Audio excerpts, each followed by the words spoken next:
이 코잘 다이어그램이 코잘 인퍼런스를 하는 데 있어서 왜 중요한지에 대해서 제가 생각하는 어떤 유용성에 대해서 몇 가지 예시를 통해서 설명드려 볼게요. 사실 이런 코잘 다이어그램은 저는 단순히 이런 스트럭처럴 커설 모델에 위해서만 중요한 건 아니라고 생각해요. 여러분들이 포텐셜 아웃컴 프레임워크 하에서 연구를 하더라도 이런 코잘 다이어그램은 굉장히 중요할 수 있어요. 자, 첫 번째로는 우리가 이제 리서치 디자인을 하는 데 있어서 이 스트럭처가 굉장히 중요할 수 있다는 거예요. 이것도 굉장히 유명한 연구에 대한 일화인데 아마 이런 얘기 많이 들어보셨을 수도 있을 거예요. 이 갱년기에 이제 여성 호르몬 치료를 하는 게 이제 자궁암을 유발한다라는 주장인데 실제로 이제 1970년대에 이런 호르몬 치료를 받은 사람들에서 자궁암 진단율이 굉장히 크게 증가하는 결과가 나왔고 사실 굉장히 많은 논쟁을 일으켰죠. 사실 굉장히 중요한 거잖아요. 어떤 암을 일으킨다고 하면 이런 치료는 절대 받아서는 안 되겠죠. 그런데 몇몇 연구자들이 이런 기존의 연구의 어떤 인과추론 디자인에 있어서 강한 문제 제기를 했는데 먼저 첫 번째 문제 제기를 한 건 예일대 연구팀이었어요. 예일대 연구팀에서는 이런 여성 호르몬 처방이 이 자궁 출혈을 일으키고 이 자궁 출혈이 있으면은 일반적으로 이제 자궁에 대해서 정밀 검사를 하잖아요. 그렇기 때문에 여성 호르몬이 자궁암을 일으켰다기보다는 이 자궁 출혈로 인해서 자궁 검사를 더 많이 받게 되고 이렇게 잠복해 있던 자궁암을 발견할 확률이 높아진다라고 주장하는 거예요. 그래서 이런 경우에는 자궁 출혈이라는 이 요인을 통제하는 방식으로 예를 들어서 뭐 자궁 출혈을 경험했던 환자들만 대상으로 비교한다거나 이런 식으로 이런 어떤 백도어 패스를 막을 수 있을 거라고 주장을 했어요. 반대로 이제 하버드와 보스턴 대학교 연구진들은 그런 방법으로 이런 호르몬 치료의 인과적인 효과를 밝힐 수 없다라고 주장을 했어요. 그냥 적절한 연구 디자인이 아니라고 반박을 했죠. 자, 이러면 이 둘 중에 누구의 주장이 맞는 걸까요? 그리고 우린 그걸 어떻게 판단할 수 있을까요? 그거에 대한 답은 바로 이 코잘 스트럭처에 따라 다르다는 거예요. 많은 사람들이 우려하는 이 여성 호르몬이 자궁암 발병에 미치는 인과적인 효과는 아마 이렇겠죠.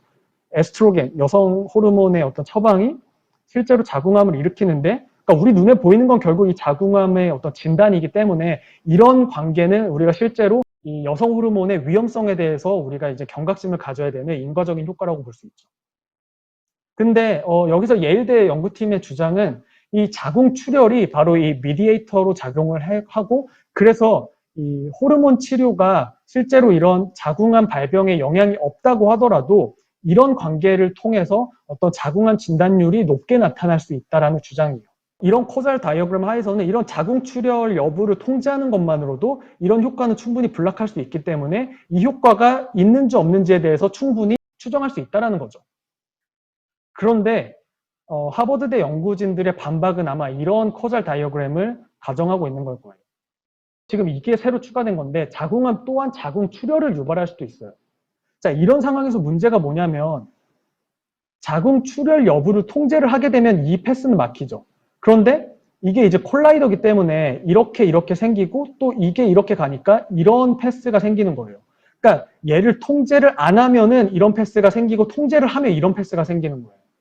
그러니까 딜레마죠. 이거는 이 자궁 출혈이라는 이 요인을 블락할 수도 없고 블락하지 않을 수도 없는 상황인 거죠. 그러니까 이렇기 때문에 이거를 통제한다고 해서 코잘 이펙트를 추정할 수 있는 게 아니라는 주장이에요. 자, 그럼 이런 상황에서 어떻게 해결해야 될까요?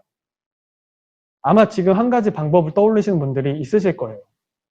그쵸? 바로 그 요인을 블락하는 게 아니고 그냥 그 고리와의 연결고리를 끊어버려야 되는 거예요. 어떻게? 바로 inverse probability weighting과 같은 방법으로 말이죠.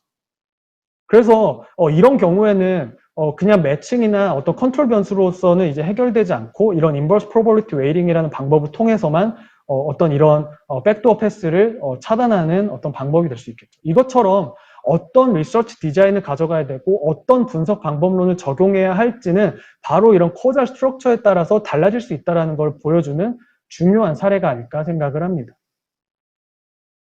중요한 또 어플리케이션 중에 하나는 바로 통제 변수의 디자인일 텐데 앞선 세션에서 계속 언급됐던 것처럼 이 랜더마이즈 익스페리먼트와 이제 쿼자 익스페리먼트가 좋은 건 알지만 실제로 많은 경우 이게 가능하지 않고 또 다음 주에 이제 배우게 될 이 인스트루먼트 베리어블도 좋긴 하지만 이것도 실제로 활용하기 어려운 경우가 굉장히 많아요. 그랬을 때 제가 이제 최후의 수단으로서 강조를 드린 게 이 코잘 다이어그램을 활용한 어떤 이런 방법인데 즉 쉽게 말해서 우리가 가지고 있는 통제 변수를 잘 활용을 함으로써 이런 어떤 백도어 패스를 잘 블락하고 그로써 이제 셀렉션 바이어스를 통제해보자 이런 전략이죠. 여기서 제가 강조드리고 싶은 부분은 이건 절대적으로 최후의 수단이 돼야 된다는 거예요. 왜냐하면 실제로 우리가 가지고 있는 변수들만 가지고 눈에 보이지 않는 이런 모든 요인들을 통제한다는 것은 결코 쉽지 않아요. 하지만 현실에서는 늘 최선만 선택할 수는 없고 더 많은 경우에는 최악을 피하기 위한 차악을 선택할 수밖에 없는 경우가 현실에서 많이 있죠. 그래서 이런 어려운 상황 속에서도 신락 같은 희망을 발견해 보자면 두 가지 접근을 우리는 고려해야 되는데, 첫 번째는 이 오미티드 베리어블, 우리가 비록 고려할 수는 없지만 이 오미티드 베리어블이 이론적으로 우리의 분석 결과에 얼마나 센시티브한지, 그 추정치의 바운더리가 어떻게 되는지를 분석하는 도구들을 활용해서 보는 거고, 그 부분에 대해서는 혹시 관심 있으신 분들은 제가 지금 인용한 이 논문을 한번 좀 자세히 읽어보시면 좋을 것 같고요. 두 번째 접근은 바로 이 코잘 다이어그램에 기반해서 백도어 패스를 적절히 차단할 수 있는 그런 통제 변수를 고려하자라는 접근이에요. 그래서 한 가지 사례를 보면은 이 부분은 똑같은, 예를 들어서 어떤 사립대학에 들어가는 게 장래 수입에 어떤 영향을 미치는지를 분석하는 데 있어서 똑같은 컨트롤 변수를 활용하는 건데 다른 접근으로 한번 설명을 해보고자 하는 거예요. 그랬을 때 여기서 보면 오른쪽에 보면은 지금 어떤 대학에 지원했고 또 어떤 대학에 합격했고 또 어떤 대학에 입학했는지, 또 그게 이제 장래 어떤 수입에 어떤 역할을 하는지 어떤 그런 어떤 지원 프로세스를 이렇게 코잘 다이어그램으로 모델링을 하고, 이걸 통해서 지금 어떤 measured ability나 아니면 뭐 ambition과 같은 측정할 수 없는 ability가 실제로 어플리케이션과 이런 acceptance에 영향을 주고 그게 또 결과적으로 어떤 future earning에 영향을 미친다라고 이런 코잘 다이어그램을 그릴 수가 있겠죠. 이렇게 코잘 다이어그램을 그리면 우리는 어떤 변수를 통제해야만 이게 이제 백도어 패스가 막힌다라는 거를 우리 분석할 수 있죠. 이 세 변수를 컨트롤하면은 이런 우리가 눈에 보이지 않는 어떤 사람의 어떤 잠재 능력, 어떤 앰비션, 이런 것들에 대해서도 다 통제가 가능하고, 또 이런 measured ability에 대해서도 충분히 통제가 가능할 거예요. 뭐 GPA 같은, 물론 있으니까 통제를 할 수도 있긴 하겠죠. 지금 스토리 1과 스토리 2는 완전히 똑같은 얘기지만 우린 이런 코잘 다이어그램을 통해서 훨씬 더 설득력 있게 이런 어떤 셀렉션 바이어스가 통제되는 거를 설명할 수 있다는 거예요. 이거에 대한 자세한 내용은 이 아래 이제 인용한 이 논문을 한번 보시면은 좀 더 이해가 되시지 않을까 생각을 합니다. 그런 의미에서 여러분 단순한 리그레션은 사실 셀렉션 바이어스를 없애는데 굉장히 한계가 많을 수 있기 때문에, 만약에 이런 어떤 익스페리먼트나 아니면 인스트루먼트 베리어블을 사용하기 어려운 경우에는 이런 단순한 리그레션을 쓰지 말고 이런 코잘 다이어그램에 기반한 어떤 이런 통제 변수를 디자인하는 방식으로 인과 추론의 수준을 높이자라고 하는 의미에서 저는 이제 실제로 있는 용어는 아니지만 이 디자인드 리그레션이라고 표현을 일반적으로 하고 싶어요. 컨트롤 변수를 이제 이 코잘 다이어그램을 통해서 디자인하자라는 걸 강조하고 있죠.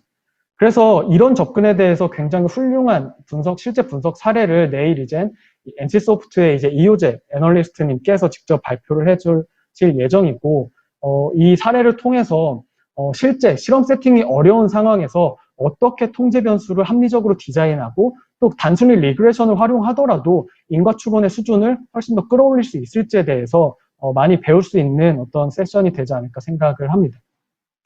세 번째 어플리케이션이 이제 causal decision making이라는 건데, 지금 여기서 보면은 이 트리트먼트 A와 B가 있고 또 이게 심텀이 증상이 좀 미비한 경우와 심각한 경우가 있어요. 그러니까 이런 경우에 보면은 지금 이 사망률이 낮은 게 더 좋은 거겠죠. 증상이 약한 사람들 보니까 트리트먼트 B가 더 사망률이 낮아요. 그리고 이 증상이 강한 사람들 보니까 또 트리트먼트 B가 더 낮아요. 그런데 전체적으로 보니까 트리트먼트 A가 더 사망률이 낮아요. 우리가 이런 걸 흔히 이제 심슨스 패러독스라고 부르죠.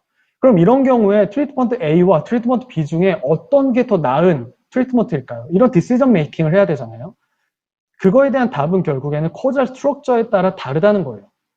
그래서 만약에 이 증상의 정도를 이제 S, 컨파운더라고 이렇게 만약에 코잘 스트럭처를 가져를 하면은 이 심텀에 따라서 트리트먼트가 결정되고 모탈리티 레이트 결정된다라고 하면은 이런 경우에는 트리트먼트 B가 사망률을 낮추는데 더 효과적이다라고 우리가 계산을 할 수 있고, 반대로 여기서 보면은 이 트리트먼트에 따라서 증상이 결정되고 그 증상에 따라서 이게 결정되는 식으로 이 심텀에 대해서 이 미디에이터로서 이 코잘 다이어그램을 그린다면 기존과 동일하게 트리트먼트 A가 사망률을 더 낮추는데 효과적인 트리트먼트가 될 거예요. 그리고 이런 코잘 디시전 메이킹은 결국 이 프리스크립티브 애널리틱스와 직결될 수 있는 부분이기 때문에 이 부분은 또 자세하게 할 얘기가 많기 때문에 이 15번째 세션에서 디시전 메이킹과 그리고 프리스크립티브 애널리틱스에 대해서 좀 더 자세하게 말씀을 드리도록 하겠습니다. 그리고 네 번째 어플리케이션은 지금까지 언급했던 이 스트럭처럴 커설 모델의 가장 직접적인 응용이라고 할 수 있어요. 즉 어떤 특정 코잘 스트럭처 하에서 이 코잘 이펙트를 아이덴티파이하고 또 에스티메이트 하는 방법인데 이런 사례 중에 하나로서 저보다 이 분야에 대해서 훨씬 더 전문가이신 이 퍼듀에 있는 이 정용환 박사과정님께서 16번째 세션에서 올해 이제 트리플 AI 학회에서 발표한 논문을 발표해 주실 예정이기 때문에 여러분들이 이 세션에 들어오시면은 이 스트럭처 커절 모델에 대해서 훨씬 더 깊이 있는 얘기를 들을 수 있지 않을까 생각을 합니다.